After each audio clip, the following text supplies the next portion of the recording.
মাতৃত্ব একটা অনুভূতি, মাতৃত্ব একটা ইচ্ছে, মাতৃত্ব একটা স্বপ্ন। অনেক মেয়ের এই ধারণা থাকে যে মাতৃত্ব যদি না হয় সে মহিলা হিসেবে পরিপূর্ণ নয়।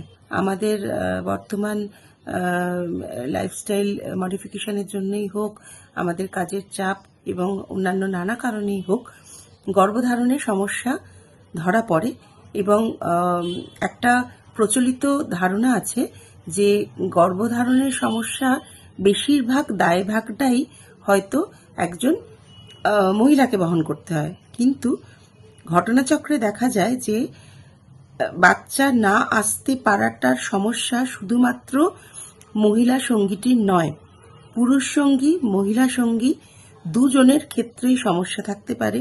কখনো সমস্যা যে কোনো একজনের হতে পারে এবং কখনো কখনো সমস্যা দুজনের হয়।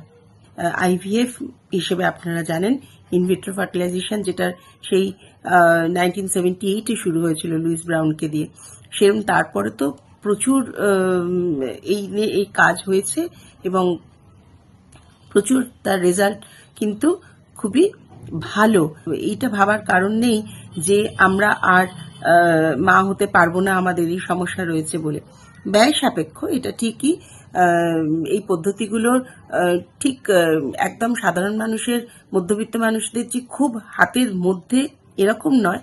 আবার এখন এতটাই অ্যাডভান্স হয়ে গেছে সবকিছু, একদম যে রিচেবল নয়, এতটাই ব্যয় সাপেক্ষ যে কেউই নিতে পারবেন না, কোনো মধ্যবিত্ত এরকমও নয়। এবং সাকসেস রেট কিন্তু ভালোই, 30-35% সাকসেস রেট আছে।